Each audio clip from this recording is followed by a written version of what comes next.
Hello hi friends नमस्कार जय श्री जगन्नाथ जय माँ विरजा चलतु फ्रेंड्स अबिका जी आम जाजपुर जिला महेश्वरपुर मटन छक जो मूर्ति कारीगर मूर्ति निर्माण होपण जो मान आवश्यक मूर्ति छोट टू बड़ आ गणेश मूर्ति केते सुंदर भाव में सादा सादा केमती निखुण भाव में मिस्त्री कारीगर काम कर चलतु जी आप मूर्ति दरकार आपण मैंने कंटाक्ट नंबर दिखाई आपने आसतु मेंशन करदे आ देखूँ आ मूर्ति कौ कौ टाइप केते सुंदर सुंदर मूर्ति कारीगर कर निर्माण कर आसतु जी देखिया आ जो मैंने मूर्ति नापी इच्छुक अच्छा ये ब्लॉगटा आप स्क्रिप्ट करूँ ना स्क्रिप्ट कले जापर फुल भिडियोटा आपने देखो जापर आपण मैंने कुआखिया पटक आसने फ्रेंड्स आसिए मटन छक देखिए यहाँ हूँ मूर्ति कारीगर ये या जो टर्निंगटा अच्छे आपने देखूँ ये बड़ टर्निंगटा अच्छी ये टर्निंग पाखे ये मूर्ति या शिल्प ये नंबर भी अच्छे आपने देखो ये नंबर मेंशन करदे नंबर भी कंटाक्ट करके आसीपर देखो आउ भाई आमर कौड़ा मूर्ति करते सुंदर सुंदर मूर्ति केते भली केते डिजाइन केते मॉडल चलतु जी मूर्ति देखु पसंद करूँ आसतु मूर्ति नियंतु महेश्वरपुर मटन छक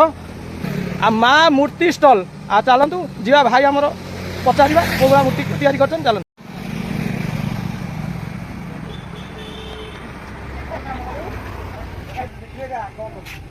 आ देखो यहाँ गोटे मूर्ति देखो आमर केते सुंदर मूर्ति आर पूरा छांच चली आमर शिल्प केन्द्र निर्माण कर देखो मूर्तिटा केते सुंदर मूर्ति आ बड़ मूर्ति निहाती भाई केते बड़ हम हाइट मूर्तिटा केते हाइट केते बड़ हाइट है मूर्तिटा अच्छी 10 फुट मूर्ति एटा 10 फुट हाइट अच्छी मूर्तिटा देखो यहाँ गोटे बड़ सरकार हाँ मूर्ति ना सरकार ये मूर्ति ना हूँ सरकार फ्रेंड्स शुणु यहाँ कौन मूर्ति ना दिखाई केते डिजाइन यहाँ गोटे मूर्ति चलतु भितर जा भितर दृश्यटा देखिए केते प्रकार केते मॉडल मूर्ति को डिजाइन सब मूर्ति है गणेश मूर्ति गणेश बाबा मूर्ति देखो आ मिस्त्री देखो कारीगर केमती तैयारी कर घड़ी पूरा चली पूरा निर्माण प्रस्तुत पूरा जोर शिव भाई केते सुंदर मूर्ति तैयारी कर जो गणेश आम गजानन अच्छा आंगुठी देखो केते सुंदर भाव तैयारी कर बहुत कष्ट कम चली जो वर्षार केते पाल पड़ी आपने जानीपारे आ मूर्ति की पूरा घोरैकी पूरा चारिकर कभर कर पूरा सुरक्षित पूरा रखी बहुत मजबूत जिनस भी अच्छी पूरा पटा दिखाई मूर्ति कराई आ केतुटा मूर्ति केते प्रकार मूर्ति चलते फ्रेंड्स देखिए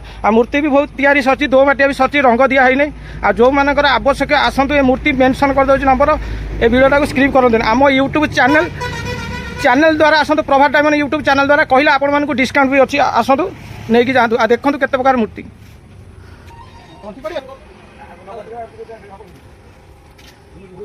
केते सुंदर मूर्ति देखो ये गोटे मूर्ति सब प्रकार ये गोटे डिजाइन हो देखो सापर केमी गजानन अच्छा गजानन भेष देखो कौ भाया लगुच आ कौ भाया मूर्ति है आपने कमेंट कर कहतु ये गोटे डिजाइन मूर्ति देखो यहाँ कौन थे गोटे सिंहासन ना कौन एटा सिंहासन बसते भाई आम कहले देखो केते सुंदर मूर्ति यहाँ सिंहासन अच्छी महिषी गोटे अच्छी महिषी देखो अच्छी फ्रेंड्स देखो महिषी अच्छी आम जो गजानन अच्छा गोटे महिषी बहुत सुंदर लगुच मूर्तिटा पूरा क्यूट लगुच अति सुंदर है मूर्ति आंगुठी है गहना लगे आ जो मानकर आवश्यक आसिक नियंतु आ देखो केते प्रकार केते भली डिजाइन मूर्ति देखो छोट बड़ अच्छी एटा गोटे मूर्ति एटा कौन गोटे बाघ एमती है अच्छी अच्छी एटा कौन गोटे नुआ मॉडल नहीं नुआ मॉडल मूर्ति देखो देखो बाघ सब प्रकार मूर्ति अच्छी आप गोटे गोटे देखा एटा गोटे कौन ये घोड़ा अच्छी देखो दी साइड देखो घोड़ा अच्छी देखो घोड़ा अच्छी आ दी साइड डेणा अच्छी ये गोटे मूर्ति एटा गोटे सिंहासन ना कि देखो पूरा सिंपल आप छोट नियंतु कि बड़ भी नियंतु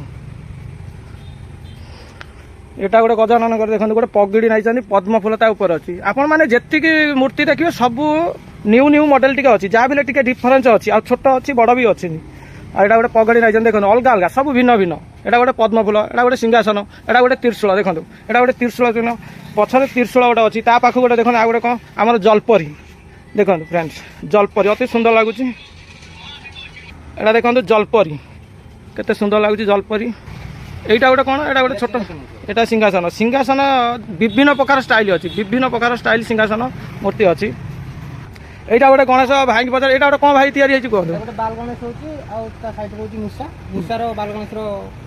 बाल गणेश आ गोटे कौन मूषा भिजुआल देखते मूर्ति कम चलती प्रस्तुत चलती जो मैंने आडभांस देते मूर्ति चलती आपने वीडियो जो मैंने देखुं आसतु मेंशन कर नंबरटा आसतु आडभांस दिंतु मूर्ति पूरा तैयार हो शीघ्र किसी असुविधा नहीं आप जो मूर्ति चाहते जो प्रकार डिजाइन आसतु आ फोटो भी देखा फोटो प्रूफ देखा मूर्ति सागे सागे दिखाते देखो केते बड़ मूर्ति आ चक्र होती रथ मॉडल एटा कौन एटा रथ ରଥର ମଡେଲ ଆପଣମାନେ ଦେଖନ୍ତୁ। ଘୋଡ଼ା ଚାରିଟା ଅଛି ମୟୂର ଆଉ ଅଛି। ପାଖରେ ପାଖରେ ମୂର୍ତ୍ତି ହେଇଛି, ଦେଖେଇ ହଉନି ଦୂରରୁ, ତଥାପି ଆମେ ଚେଷ୍ଟା କରୁଛୁ ଦେଖିବା ପାଇଁ। ଜାଗା ନାହିଁ, ଜାଗା ପୁରା ସର୍ଟ। ଏଇଟା ପୁରା ଘୋଡ଼ା ଦେଖନ୍ତୁ, କେତେ ପ୍ରକାର ଘୋଡ଼ା ଅଛି। ଏଇଟା ଘୋଡ଼ା ଅଛି। ଏଇଟା କିଣ? ଏଇଟା ଗୋଟେ ସାପ ଦେଖନ୍ତୁ କେତେ ସୁନ୍ଦର। ରୁଦ୍ର ଅବତାର। ଆଉ ଏଇଟା ହେଉଛି ରୁଦ୍ର ଅବତାର ଦେଖନ୍ତୁ ସାପ। ଦେଖନ୍ତୁ ଏଇଟା ଗୋଟେ ସାପ। ଭାଇ ଆମର ଯେଉଁ ମିସ୍ତ୍ରୀ କାରିଗର ତିଆରି କରିଛନ୍ତି ତାଙ୍କୁ ମାନିବାକୁ ପଡ଼ିବ, ଅତି ସୁନ୍ଦର ମୂର୍ତ୍ତି କରିଛନ୍ତି। ଆଉ ଏଇଟା ଗୋଟେ ଦେଖନ୍ତୁ, ଦେଖନ୍ତୁ ଫ୍ରେଣ୍ଡ, ଏଇଟା ଚିଲ। ଏଇଟା ଚିଲ ହେଇଛି, ଗରୁଡ଼ ନୁହେଁ, ଏଇଟା ହେଉଛି ଚିଲର। ଦେଖନ୍ତୁ ଅତି ସୁନ୍ଦର ମୂର୍ତ୍ତି। ଆଉ ସାପ ବି ଚାରିକରେ ଘୁରେ ହେଇଛି ଦେଖନ୍ତୁ। ଆଉ ମୂର୍ତ୍ତି ଗୁଡ଼ା ବହୁତ ସୁନ୍ଦର ସୁନ୍ଦର ହେଇଛି। ଏଟା ଗୋଟେ ମୂର୍ତ୍ତି ଦେଖନ୍ତୁ, ଏଇଟା ଗୋଟେ ସିଂହାସନ ଦେଖନ୍ତୁ। ଆଉ ମୂର୍ତ୍ତି ଗୁଡ଼ା ଦେଖନ୍ତୁ, ମୂର୍ତ୍ତି ଭିତରେ ରଙ୍ଗ କଲର ତ ହେଇନି, ଖାଲି ଆପଣମାନଙ୍କୁ ଦେଖାଉଛି, ଆପଣମାନେ ଦେଖନ୍ତୁ, ସ୍କିପ୍ କରନ୍ତୁ ନାହିଁ। ଆଉ ଏଟା ଗୋଟେ ଡିଜାଇନ ଦେଖନ୍ତୁ, ଏଟା ଗୋଟେ ମନ୍ଦିର ଡିଜାଇନ ହେଇଛି। ଉପରେ ଗୋଟେ ମନ୍ଦିର ଦେଉଳ ଅଛି। ଇଏ ଗୋଟେ ମୂର୍ତ୍ତି ଦେଖନ୍ତୁ। ଆଉ ଏଟା ଗୋଟେ କ'ଣ ଗୋଟେ ବସିଛନ୍ତି ଆମର ମୂଷା ଉପରେ ବସିଛନ୍ତି। ମୂଷା ଉପରେ ବସିଛନ୍ତି। ଆଉ କେତେ ବଡ଼ ମୂଷାଟେ ଆପଣମାନେ ଦେଖନ୍ତୁ। ଏ ମୂଷାଟା ବୋଧେ ମୋତେ ଟେକି ନେଇ ପଳେଇବ ଦେଖନ୍ତୁ। ଆଉ ମୂର୍ତ୍ତିଟା ବି ଦେଖନ୍ତୁ କୋଉଭଳିଆ ହେଇଛି। ଆମର ଗଣେଶ ଉପରେ ଅଛନ୍ତି, ଆମର 5 ନାଗ ଅଛନ୍ତି, ଅତି ସୁନ୍ଦର ଲାଗୁଛି। ଅଲଗା ଅଲଗା ଭିନ୍ନ ଭିନ୍ନ ଷ୍ଟାଇଲ ଅଛି। ଏଟା ଗୋଟେ ଦେଖନ୍ତୁ ସିଂହାସନ, ଇଏ ବି ଗୋଟେ ସିଂହାସନ। ଚାରିଆଡ଼େ ଆହୁରି ମୂର୍ତ୍ତି ସେପଟରେ ବି ତିଆରି ହେଇଛି, ଚାଲ ଦେଖନ୍ତୁ। ଆଉ ଏଠି ବି ମୂର୍ତ୍ତି କାରିଗର କେମିତି ଆମର ତିଆରି କରିଛନ୍ତି ଦେଖନ୍ତୁ। ପୁରା ରଥ ଚକ୍ର ଗୋଟେ, ଏଇଟା ଚକ୍ର ଟାଇପର ଗୋଟେ ହେଇଛି। ଏଇଟା କ'ଣ ହେଇଛି ମିସ୍ତ୍ରୀ କୁହ? ଚକ ହଁ, ଘୋଡ଼ା ହେଇଛନ୍ତି, ରଥ ଚକ ହେଇଛି। ଘୋଡ଼ା ହେଇଛି, ରଥ ଚକ। ଆଉ ଦେଖନ୍ତୁ ଏଇ ମୂର୍ତ୍ତି କେତେ ସୁନ୍ଦର ଲାଗୁଛି। କେଉଁ ଟାଇପ୍ର ମିସ୍ତ୍ରୀ ମାନିବାକୁ ପଡ଼େ। ସେ ଯେଉଁ ଖଞ୍ଜିକି ଏ ଯେଉଁ ସାଇଜ୍ କରି ଗୋଟେ ସାଇଡ଼୍ରେ ସେମିତି କରି ଗୋଟେ କରିଛନ୍ତି ମାଟିରେ, କେମିତି ନିର୍ମାଣ, ଅତି ସୁନ୍ଦର ଲାଗୁଛି। ତାର କାମ ଚାଲିଛି, ଅଧା କାମ ସରିଛି, ଆହୁରି ଅଧା ଅଛି। ଆଉ ଆମର ଏଠି ଦେଖନ୍ତୁ, ଆମର ଯେଉଁ ରିଙ୍କୁ ଭାଇ ଅଛନ୍ତି ଦେଖନ୍ତୁ, ସେ ବି ମୂର୍ତ୍ତି ଗୋଟେ ତିଆରି କରିଛନ୍ତି। ଏଇଟା ଭାଇ କ'ଣ? ଏଇଟା କ'ଣ ସିଂହାସନ ନା କ'ଣ? ଏଇଟା ଗୋଟେ ସିଂହାସନର। ଏଇଟା କେତେ ଫୁଟ ହାଇଟ୍ ହେବ? 8 ଫୁଟଠୁ ଉର୍ଦ୍ଧ୍ୱ ହେବ ହାଇଟ୍ଟା। ଦେଖନ୍ତୁ ମୂର୍ତ୍ତିଟା। ଆଉ ଏପଟ ସାଇଡ଼୍ରେ ଆମ ଏପଟେ ବି ଗୋଟେ ଅଛି ଦେଖନ୍ତୁ। ଆହୁରି ବି ସାରା ଦେଖନ୍ତୁ, କେତେ ସାରା ମୂର୍ତ୍ତି ଆହୁରି ଅଛି, ଛୋଟ ଛୋଟ ମୂର୍ତ୍ତି ଆପଣମାନଙ୍କୁ ଦେଖାଉଛି। ଦେଖନ୍ତୁ ଏଇଟା ଗୋଟେ ମୂଷା, ଗୋଟେ ଶଙ୍ଖ, ଏଇଟା ବି ଗୋଟେ ମୂଷା, ଏଇଟା ବି ଶଙ୍ଖ। ଆହୁରି କାମ ଫିନିସିଂ ଚାଲିନି, ଫିନିସିଂ ପୁରା ଚାଲିଛି। ଭାଲୁକାଣୀ ଦେଖନ୍ତୁ, ଏଇଟା ହେଉଛି ଭାଲୁକାଣୀ ମୂର୍ତ୍ତି ହେଇଛି। ଆମର ଯେଉଁ ଭାଲୁକାଣୀ ବି ଆପଣମାନଙ୍କର ବି ଆବଶ୍ୟକ, ଆପଣମାନେ ଆସିକି କହିପାରିବେ, ଏଠି ନେଇପାରିବେ, ଅର୍ଡ଼ର ଦେବେ। ଏଇଟା ଗୋଟେ ବଡ଼ ମୂର୍ତ୍ତି ହେଇଛି ଦେଖନ୍ତୁ। ଏ ଗୋଟେ ବିରାଟ ମୂର୍ତ୍ତି, ପୁରା 10-12 ଫୁଟ ହେବ ମୂର୍ତ୍ତି। ଏ ଗଣେଶ ମୂର୍ତ୍ତିଟା ଦେଖନ୍ତୁ କେତେ ବଡ଼ ହାଇଟ୍ ହେଇଛି। ପୁରା ପେଟ ବାହାର କରିଛନ୍ତି, ବଡ଼ ପେଟଟିଏ ପୁରା ଗଣେଶ ବାବା। ରୁଦ୍ର ଅବତାର ଦେଖନ୍ତୁ, ପର ବି ଲାଗିଛି ଡେଣା। ଏରା ସବୁ ମାଟି ଗୋଳା ହେଇକି ଅଗାଡ଼ି ପଡ଼ିକି ସବୁ ଚାଲିଛି, 1 ମାଟିଆ 2 ମାଟିଆ। ଆଉ ଏଟା ବି ଗୋଟେ ସେଇ ମଡ଼େଲ, ସେଇ ଘୋଡ଼ାର ଦେଖନ୍ତୁ। ଏଟା 15 ଫୁଟ ହାଇଟ୍ ହେବ। ଆହୁରି ଏଗୁଡ଼ା ଛୋଟ ଛୋଟ ମୂର୍ତ୍ତି ହେଇଛି। ଏଠି ମାଟି ଚକଡ଼ା ହେଇକି ପୁରା ପ୍ରିପାରେସନ ପୁରା ହେଇକି ଓକେ ହେଉଛି। ଆଉ କାମ ପୁରା ଜୋରସୋରରେ ଚାଲିଛି। ଆଉ ଯେଉଁ ପୁରପାଇଟର ମାଲିକ କହୁଛନ୍ତି, ମାଲିକ ହେଇ ଦେଖନ୍ତୁ, ଆମର ମାଲିକ ଆମର ଅଛନ୍ତି। ଆପଣମାନେ ଆସନ୍ତୁ, ମାଲିକ ସାଙ୍ଗରେ ଅତି ମାଲିକ କିଛି ନାହିଁ, ଆପଣମାନେ ଆସନ୍ତୁ, ନିଜେ ଆସିକି ମିଟ୍ କରନ୍ତୁ, କଥା ହୁଅନ୍ତୁ, ଜାଣିପାରିବେ। ଆଉ ଆପଣମାନେ ମୂର୍ତ୍ତି ଦେଖିଲେ ତ କିଛି ଅସୁବିଧା ନାହିଁ, ଆପଣମାନେ ଆସନ୍ତୁ, ଭିଜିଟ୍ କରନ୍ତୁ, ଆଉ କଥା ହୁଅନ୍ତୁ, ଆସିକି ନିଅନ୍ତୁ।